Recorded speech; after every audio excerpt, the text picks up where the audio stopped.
Jamais, même dans mes rêves les plus fous, je ne me suis imaginé regarder dans ce sous-forum, et encore moins y contribuer.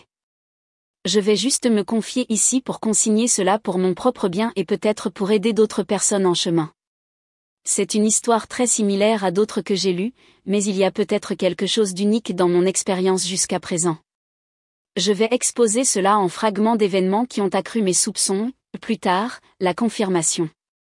C'est complètement nouveau, alors excusez les détails ridiculement longs. Je mets tout ici pour le documenter pour moi-même et pour révéler la vraie situation à travers mes mots. L'affrontement final a eu lieu hier soir et je n'ai pas fermé l'œil. Avertissement, c'est le pire et le plus honteux que j'ai jamais vécu, alors j'ai créé une nouvelle identité pour le publier. Ma femme, 36 ans, femme, et moi, 34 ans, homme, célébrons notre 7e anniversaire de mariage dans moins de 2 semaines. Nous sommes ensemble depuis plus de 10 ans, sans antécédent de dispute, de séparation, etc. Du pur bonheur pour moi, rire. Voyage en famille, entreprise florissante, projet de jardinage, 2 beaux jeunes enfants, ça a été merveilleux. Voici le résumé. Le nouveau travail, le patron et la première nuit étrange. L'année dernière, ma femme a passé une entrevue dans un centre de soins de longue durée très respecté et on lui a par la suite offert un poste de haut niveau par le type qui est maintenant son patron. Depuis qu'elle a accepté le travail, elle a très bien parlé de ce type et de son approche axée sur la famille, le succès, bien sûr, comment il croit en sa capacité à réussir dans l'entreprise. Avance rapide de quelques mois, et me voilà, incroyablement suspect à la suite de certaines actions récentes et déplacées. Bien que ce nouveau rôle implique certaines activités en dehors du bureau, golf, collecte de fonds, etc., certaines choses sentaient tout simplement mauvais. Je ne soupçonnais rien en particulier, mais, avec le temps, mon intuition me criait que quelque chose n'allait pas avec quelqu'un ou quelque chose. Il y a eu une soirée début juin où je me suis retrouvée à marcher de long en large dans la maison, terrifiée qu'il soit arrivé quelque chose à ma femme alors qu'elle sortait prendre un verre et dîner avec ses collègues après un tournoi de golf ou quelque chose du genre. À un moment donné, elle a dit qu'elle serait à la maison dans 1 heure. Cela est passé, puis une autre heure, puis une 3e heure. Elle et moi partageons nos positions sur nos iPhones, pourquoi ? Parce que nous avons 2 jeunes enfants et nous avons pensé que ce ne serait pas superflu de connaître le lieu de l'autre.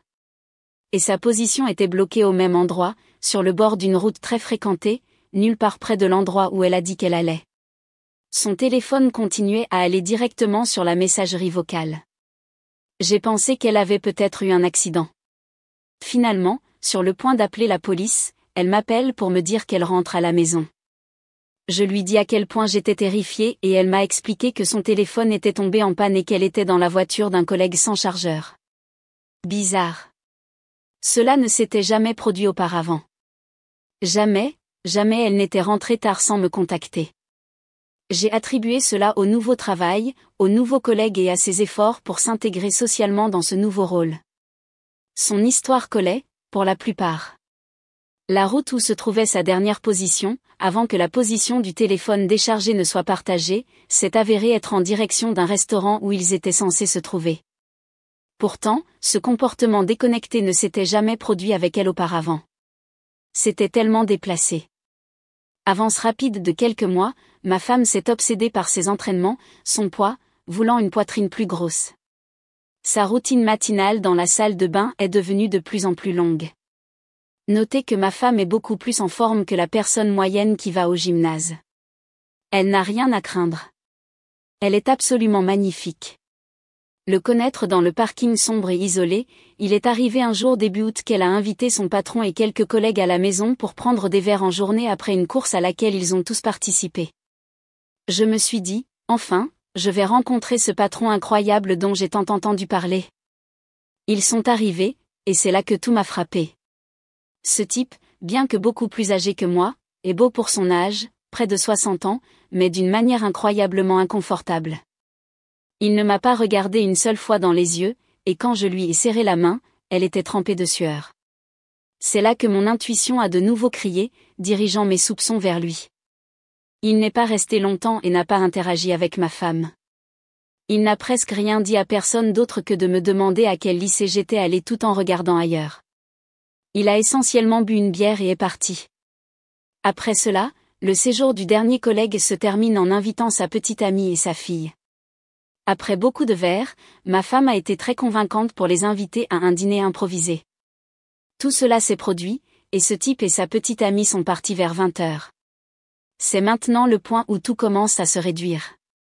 Dans les jours précédant cette course du matin avec ses collègues, ma femme avait parlé de prendre un verre avec son amie plus tard dans la soirée pour fêter son anniversaire. Elle hésitait à y aller ou non, puis, lorsque son collègue est parti pour la journée, elle a décidé qu'elle y allait en effet. Elle est montée les escaliers, s'est arrangée et est descendue en ayant l'air incroyable. Elle m'a fait un bisou d'au revoir et est allée dans un bar du côté de la ville. Tout son comportement était incroyablement inconfortable et j'ai dû lui demander « Tu es bien pour conduire ?» Elle a dit « Oui, en fait j'ai seulement pris 2 verres pendant la journée. Je ne rentrerai pas tard. » Je ne m'en souviens pas avec certitude, mais je crois qu'elle m'a même demandé de l'attendre éveillée. J'ai mis un film ou quelque chose comme ça et je me suis détendue. Moins d'1 heure s'est écoulée et j'ai pensé qu'il était étrange qu'elle ne m'ait jamais envoyé de texto pour me dire qu'elle était arrivée. Je sors l'ancienne localisation Apple. J'ai vérifié sa position pour voir si elle était bien arrivée. À ma totale confusion, sa position indiquait qu'elle était au travail. Pas exactement le bureau où elle travaille, mais un bâtiment caché de l'autre côté de la rue de son bâtiment principal, un bâtiment où je sais qu'elle n'a jamais mentionné travailler. Il m'a fallu un certain temps pour savoir exactement où se trouvait cet endroit, mais il n'y avait aucun doute. Mes pensées, a-t-elle fait demi-tour ? Essaie-t-elle de passer un appel ? Que fait-elle là ? Pourquoi soupçonnais-je autant son patron ce matin ? Pourquoi a-t-elle décidé de ressortir ? Ce n'est pas dans ses habitudes. Pourquoi est-elle là ? Il n'y a aucune raison logique pour qu'elle ait conduit vers l'ouest et se soit garée au travail. Elle a dit qu'elle allait rencontrer un groupe pour prendre un verre du côté de la ville, sans aucun lien avec aucun de ses collègues. Elle rentre à la maison peu de temps après, souriant maladroitement en me saluant sur le canapé. Elle était partie pour 1 heure au maximum. Je ne suis toujours pas tout à fait sûre de ce qui se passe. Elle continue à me dire combien elle m'aime. Elle monte sur moi et nous faisons l'amour. Pendant une fraction de seconde, j'ai réellement pensé, est-il possible qu'elle ait été avec quelqu'un d'autre, il y a moins de 10 minutes ? En aucun cas, je me suis convaincue moi-même. Qu'elle était hors de contrôle et s'est garée dans ce parking pour passer un appel ou quelque chose comme ça. Idiot, je sais. Le nouvel ami des enfants, pendant les semaines suivantes, jusqu'en juillet, les choses semblent aller bien, et je mets en quelque sorte le numéro 2 au fond de ma tête. Nos enfants sont allés au camp d'été, étonnamment, sur le campus où elle travaille. Certains problèmes intenses dans son travail ont nécessité que je récupère les enfants, où elle a fait en sorte que ses collègues, devinez qui, s'en occupent pendant quelques minutes. J'ai appris les nombreuses fois où son patron a eu mes enfants dans son bureau, leur donnant des collations et les laissant jouer sur son ordinateur.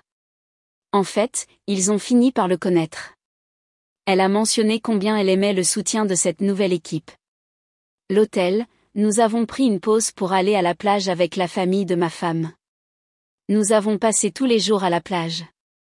Ma femme et moi avons emmené les enfants faire du vélo. C'était plutôt bien.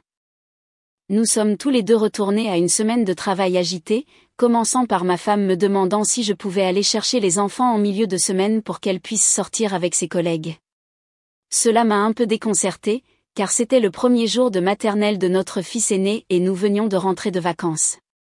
Il m'a semblé très étrange qu'elle donne la priorité à une sortie professionnelle plutôt qu'à être avec son fils après l'école le jour de sa rentrée. Elle a dit qu'une de ses collègues traversait une période difficile suite à un divorce et voulait organiser une petite sortie de golf suivie d'un dîner et de boissons pour regarder le premier match, mot peu clair, prêtresse ? Pré-saison, de football américain. Ce qui m'a semblé vraiment étrange, c'est que, pendant la semaine où nous étions à la plage, ce plan prévoyait également que sa collègue trouve un hôtel car elle habite loin. Ma femme a dit qu'elle pensait la rejoindre là-bas avant le golf, en raison des moments difficiles qu'elle traversait. Je trouve ça vraiment étrange, mais je garde mes pensées pour moi. J'accepte d'aller chercher nos enfants pour qu'elles puissent faire ça. Maintenant, notez que j'ai récupéré mes enfants dans un programme parascolaire sur le lieu de travail de ma femme. Je n'ai pas de problème à aller les chercher, mais c'était un peu étrange puisqu'ils sont sur son lieu de travail et à quelques minutes de chez nous. Je travaille à 40 minutes de distance, donc c'était un peu gênant étant donné que je devais quitter mon entreprise tôt pour aller chercher les enfants lors de notre première semaine de retour. Le jour arrive. Nous prenons des photos le matin pour le premier jour de maternelle de notre fils ensemble. Nous l'accompagnons ensemble. Elle est pressée parce qu'elle ne veut pas être en retard au travail. En fait, j'ai une vidéo de cela sur mon téléphone. Nous avons parlé de ce jour tout au long de la fin de la maternelle et tout l'été. La voici, et ma femme agit bizarrement, ce n'est pas elle-même. En général, elle est très impliquée dans des choses comme ça. Nous la voyons entrer en classe et j'ai du mal à suivre ma femme sur le chemin du retour à la maison. Elle est comme ça normalement, mais je pensais qu'elle ferait une exception pour le premier jour de son fils. Nous rentrons et elle est déjà dans sa voiture et est partie au travail, apparemment frénétique. Plus tard dans la journée, je quitte à peine mon entreprise à temps pour arriver à temps pour le trajet de 45 minutes pour aller chercher les enfants. Il y a une fermeture temporaire des routes pour travaux, puis il y a beaucoup de circulation inhabituelle sur l'autoroute. J'arrive en retard. Tout est contre moi. Alors que je suis assis dans les embouteillages, mon esprit commence à courir. Cela n'a aucun sens. Pourquoi me ferait-elle aller chercher les enfants ? C'était le premier jour de classe de notre fils aîné.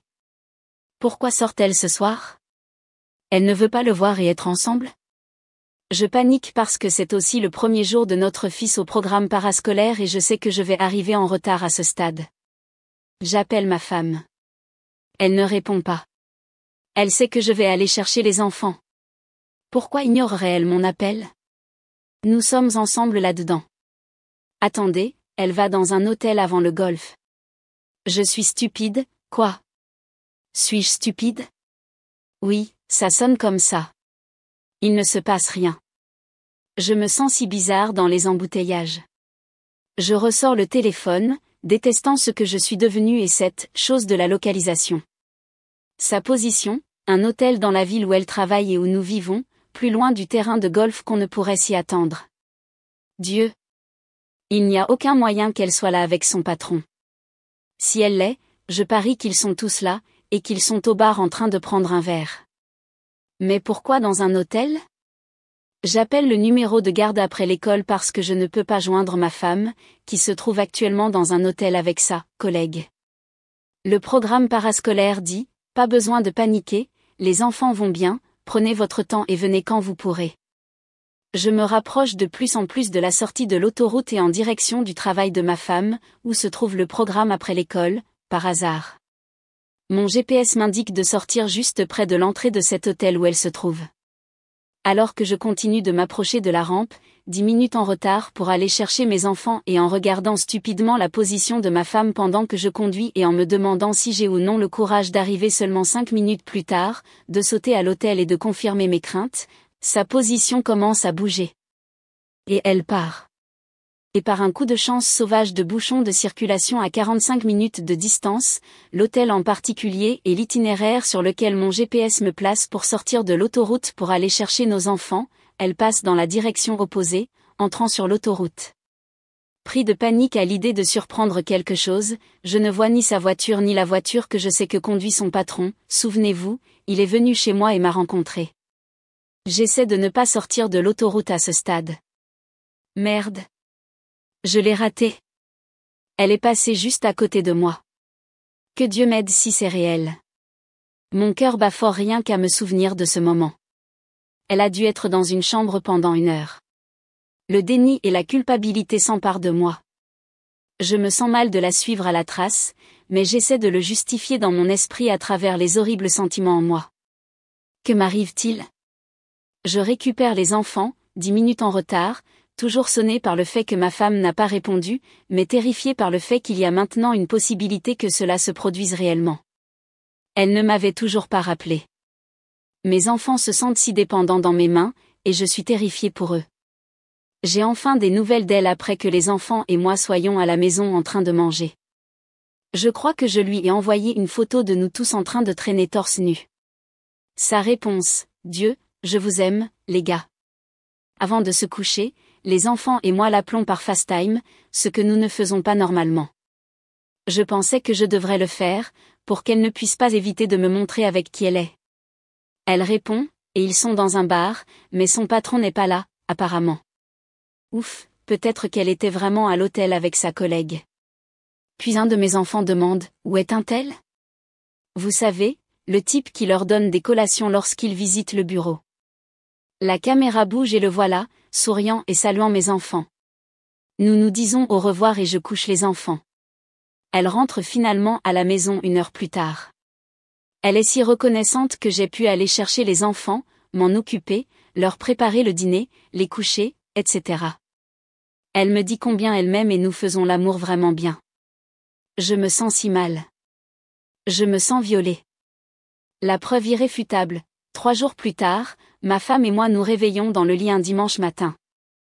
Nous avons prévu d'emmener les enfants en excursion pour la journée. Ma femme se tourne immédiatement vers son téléphone, mais je ne pense à rien à ce sujet. Elle sort rapidement de la maison pour sa routine de course du matin. Je descends les escaliers et allume son iPad, qui s'avère être l'un des appareils que nous partageons pour la musique. Par hasard, une mise à jour a été effectuée la veille au soir, mais je ne sais pas si cela a quelque chose à voir avec ce qui va suivre. Alors que j'ouvre Apple Music pour mettre quelques mélodies matinales, une notification de message texte apparaît. Je n'avais jamais vu cela sur cet iPad auparavant. C'était un message rempli d'émojis de son patron, disant quelque chose comme « Bonjour, bébé. C'est une belle journée pour courir. » Je le touche sans réfléchir. Il ouvre un message suivant qui révèle que ma femme lui a en fait envoyé un texto dès son réveil. J'ai paniqué et j'ai supprimé le message. Qu'est-ce que je pensais? De toute façon, je vois maintenant la preuve irréfutable, et la peur, la méfiance, le dégoût et la violation s'emparent de moi. Ma femme revient de sa course et je suis en colère, mais je ne crie pas. Je lui répète son texto avec mes propres mots. Elle est confuse et certainement effrayée. Je lui prends la main et l'emmène dans notre salle à manger, je la tiens assise et je pose mes yeux à 6 pouces des siens. Moi, que se passe-t-il entre toi et ton patron? Elle, quoi? Moi, rien. Il est mon patron. Il a presque 60 ans. Elle a l'air d'avoir vu un fantôme. Moi, nous avons 2 beaux enfants dans l'autre pièce. Que fais-tu?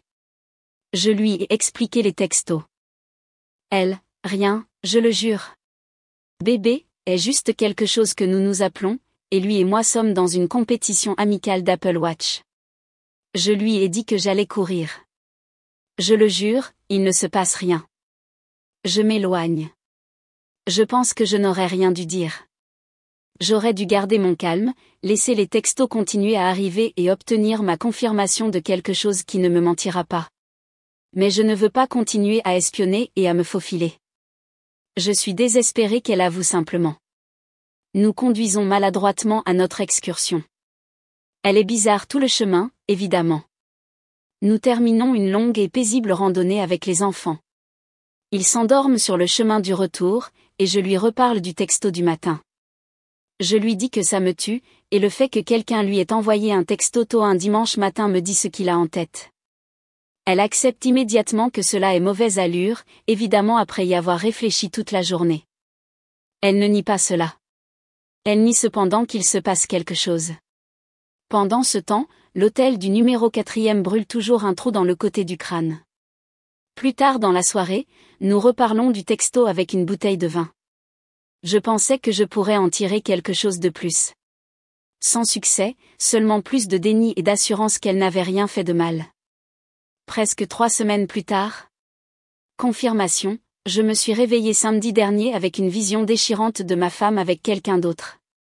Et le matin de l'un des événements les plus importants que mon entreprise organise tout au long de l'année. Je ne peux pas me débarrasser de ces pensées, malgré la brièveté de la journée à venir. L'incident de l'hôtel me tue depuis des semaines.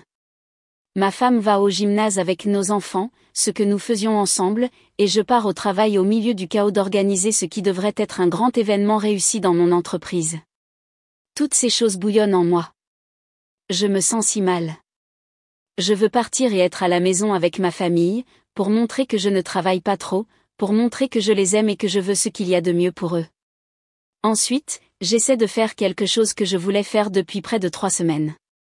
J'appelle l'hôtel, priant et priant pour que, si on me donne un quelconque renseignement, cela révèle que sa collègue est en fait celle qui a réservé la chambre.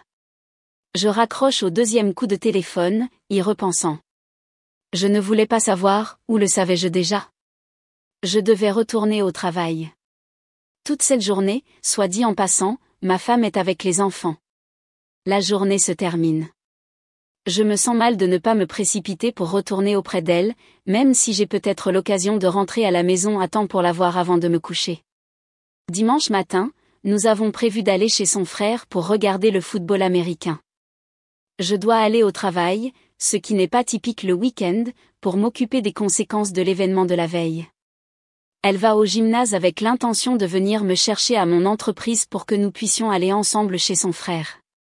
Je commence à faire mes bagages, puis je regarde son iPad. Il me criait pratiquement dessus, « Fais-le. Il y a peut-être quelque chose là-dedans. » J'ouvre son iPad et je m'assois. Je me sens si mal de faire ça, mais je sais aussi que j'ai en quelque sorte été beaucoup plus lésée que tout ce que je suis sur le point de faire.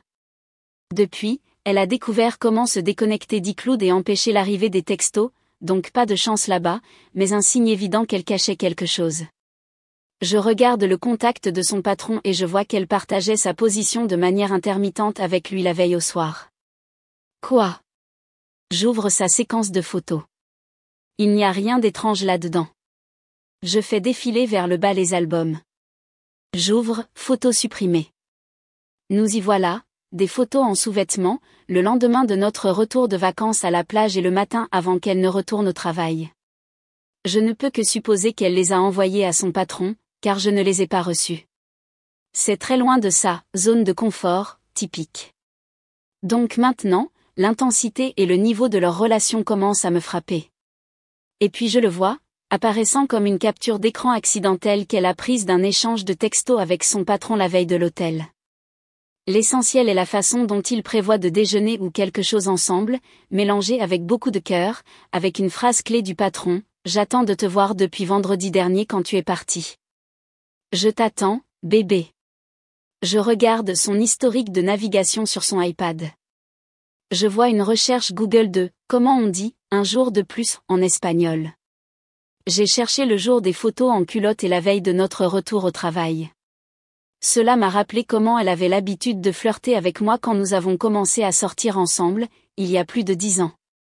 Quelqu'un d'autre peut ressentir ça maintenant.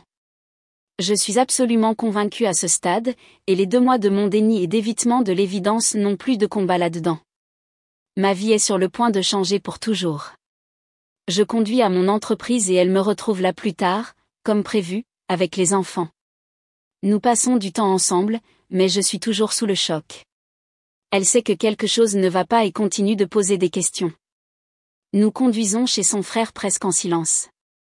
Toute la visite est incroyablement inconfortable, car je suis simplement en train de bouillonner dans cette compréhension, essayant de traiter, tandis qu'elle s'assoit là apparemment terrifiée par ce qui va arriver.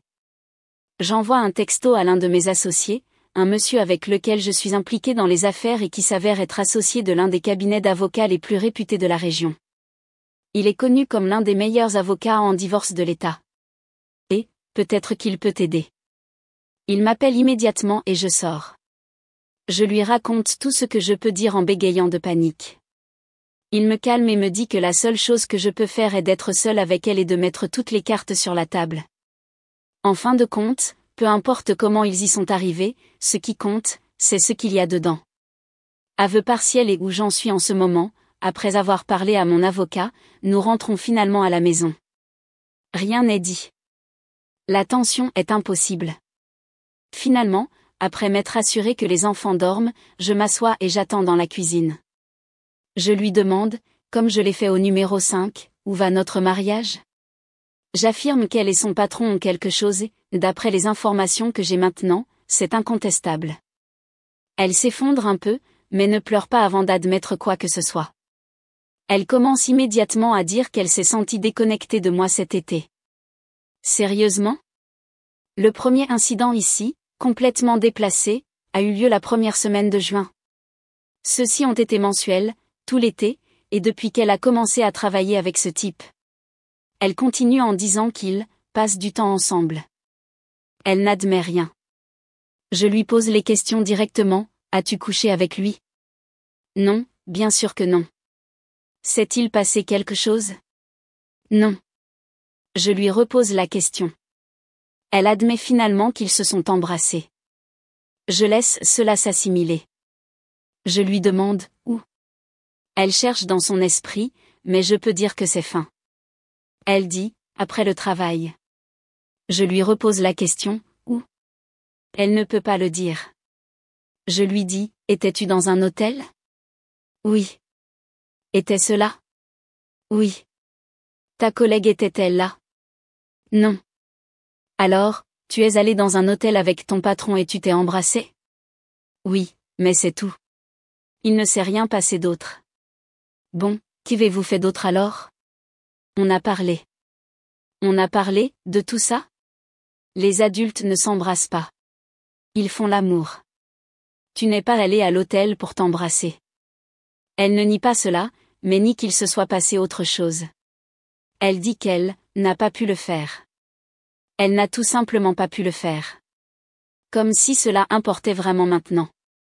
Nous parlons de long en large de cela, sans cri ni dispute, simplement horrible tout le temps. Elle dit, je t'aime. Je veux ça. Je vous veux. Je ne sais pas ce que je faisais. Elle admet que, malgré une certaine déconnexion causée par elle, elle apprendra qu'il n'y avait rien de significativement mauvais dans notre mariage. Nous sommes partis en vacances, nous avons fait l'amour, nous avons élevé nos enfants, nous sommes sortis, etc. Après environ 30 minutes, tout m'a frappé comme une tonne de briques. Attends. Tu m'as demandé de quitter mon travail tôt pour aller chercher nos enfants au programme parascolaire au même endroit où tu travailles avec ce type pour que tu puisses quitter ton travail tôt pour aller dans un hôtel avec lui où vous aviez prévu de faire l'amour? Et le premier jour de maternelle de notre fils? En fait, j'ai omis cette partie. Je me suis souvenu du texto du numéro 6, il l'attendait. Ils ont prévu de faire l'amour. Je me souviens du vieux numéro 2, mais je ne l'ai pas mentionné. Je me souviens que l'hôtel a été mentionné pendant que nous étions en vacances la semaine précédente. Cela était en cours pendant que nous étions assis sur la plage ensemble avec sa famille. Ce n'était pas un coup de tête. La conversation n'aboutit à rien, mais s'enfonce dans ce nouvel enfer dans lequel je viens d'habiter, le dernier endroit sur terre où je veux être. Nous nous couchons. Elle me serre dans ses bras et c'est répugnant. Je me sens infectée, violée, ruinée et immobile. Elle s'arrête. Je reste éveillée pendant 3 heures, puis je vais sur Internet en cherchant désespérément des histoires de succès où les couples reviennent de cela. Il n'y en a aucune. Tout est sur la façon de prendre conscience de la situation, de savoir que cela ne fonctionnera plus jamais et qu'il est temps de passer à autre chose, indépendamment de l'argent, des enfants, de l'amour, de l'histoire. Simplement horrible, désespérant. Je commence à envisager le divorce, puis je me rends compte que je suis depuis 5 heures dans une nuit d'insomnie, fraîchement écrasée par un train de marchandises, et sans une pensée claire en tête. Elle se réveille et me demande ce que je fais et je n'ai pas grand-chose à dire. Ensuite, je lui pose des questions sur le numéro 2, enfin, ce qui confirmerait mon soupçon initial et infirmerait ses affirmations selon lesquelles cela vient de commencer. Je lui dis que je savais que sa voiture était dans ses locaux. Elle a admis s'être rencontrée avec lui et a dit qu'ils avaient juste parlé dans la voiture. Je ne peux qu'imaginer un autre détail omis et une révélation qui est beaucoup plus ancienne. Le lendemain matin, elle va sous la douche et je m'effondre complètement. Je me suis retenue toute la nuit, mais j'ai simplement implosé dès que je me suis assis. Je me suis finalement rendu compte qu'un de mes enfants était réveillé et sur le pot dans l'autre pièce. Il a fait un excellent travail d'entraînement et je craignais qu'il ne m'ait entendu pleurer. Je me sèche les yeux, je vais dans la salle de bain pour voir s'il a besoin d'aide et, pour la première fois de ma vie, mes genoux ont complètement cédé. Je suis tombée par terre et j'ai pleuré devant lui. Voir l'un de nos enfants innocents, complètement inconscient, et toute sa jeunesse parfaite et malléable, m'a tout simplement brisé le cœur. Qui peut être si négligent, si complètement motivé par le narcissisme, que ce bel enfant dont nous sommes responsables puisse être oublié pour un peu de sexe insensé? Mon autre fils entre et voit son père sangloter à genoux, en train d'embrasser son petit frère. Que diable est-il arrivé à ma vie? Tout a changé en un instant. J'ai serré ses enfants si fort quand je me suis rendu compte que la situation avait changé. Je les ai embrassés tant de fois pendant qu'ils pleuraient, mais c'était la première fois que ces petits m'embrassaient moi. Quel moment dramatique, mais c'était agréable de savoir que, même si je l'avais perdu, je les avais encore. Finalement, je me ressaisis et je descends les escaliers pour préparer du café. Elle n'a aucune idée de ce que je vais faire.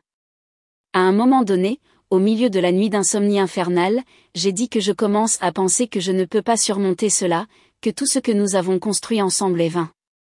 J'ai fait allusion au divorce, mais je n'ai aucune idée de quoi faire. En quelque sorte, nous avons déjeuné ensemble avec nos enfants, essayant maladroitement de faire face à l'inconnu qui nous attend. Ensuite, ma femme et moi nous sommes embrassés. Nous nous sommes serrés fort dans les bras et avons pleuré, sans que les enfants nous voient. Elle sait à quel point c'est grave. Je l'ai laissé partir au travail avec notre plus jeune fils et je lui ai dit qu'il faudrait un miracle pour arranger cela. Je n'ai aucune confiance du tout et il va être incroyablement difficile de la développer à nouveau. Il nous a fallu 10 ans pour en arriver là et nous l'avons simplement jetée par-dessus bord. Elle a répété qu'elle ne voulait rien d'autre que nos enfants, notre mariage et notre vie. Elle devra me sortir de l'enfer. J'accompagne mon fils aîné à l'école où il venait de commencer la maternelle 3 semaines auparavant, le jour où ma femme a planifié son voyage sexuel à l'hôtel avec son patron. Il m'a fallu tout ce qu'il me restait d'énergie pour ne pas recommencer à sangloter comme un imbécile. J'ai observé ce beau petit être courir à contre-cœur vers la cour de récréation, en s'assurant que j'étais toujours là à tous les quelques pas. Il m'aime beaucoup. J'ai observé tous les parents qui entraient, certains ensemble et main dans la main. Je n'arrive pas à croire ce que ma vie est devenue au cours des 12 dernières heures. Mise à jour, j'ai complètement oublié de mentionner que ma femme a dit qu'elle luttait contre cela depuis un certain temps. Cela ne fait que quelques semaines depuis le dernier incident connu à l'hôtel, donc pas si longtemps. Elle dit qu'elle a annulé un prochain voyage d'affaires en Californie avec lui qui m'a absolument terrifiée. Elle a également dit qu'elle se retirerait du programme qui lui a demandé de travailler en étroite collaboration avec lui. Ils seront aux extrémités opposées du bâtiment. Rien de tout cela ne signifie vraiment grand-chose pour moi, et me voici. L'idée de nous séparer est plus douloureuse pour moi que l'idée de vivre avec ça en ce moment. Je ne peux pas me concentrer, je ne peux pas travailler, je ne peux pas manger. OP, pour tout ce que vous avez écrit, vous avez l'air d'être un père incroyable. Elle a donné la priorité à son rendez-vous avec son patron à votre fils.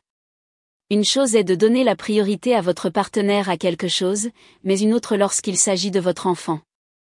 Ils auraient littéralement pu choisir un jour différent. Quoi qu'il en soit, ce sentiment de dégoût maintenant lorsqu'elle vous enlace, etc., est légitime. Votre intuition sur tout cela a été juste. Faites ce que vous pensez être le mieux pour vous et vos enfants. Votre femme n'est clairement pas une personne ou une mère aussi mature et était prête à jeter par-dessus bord une vie incroyable pour satisfaire ses désirs égoïstes. Je suis désolée d'entendre ce que vous avez traversé, OP. Bonne chance, mec. Assurez-vous d'aimer et de vous abonner, et activez la cloche des notifications pour ne pas manquer notre prochaine vidéo. À bientôt.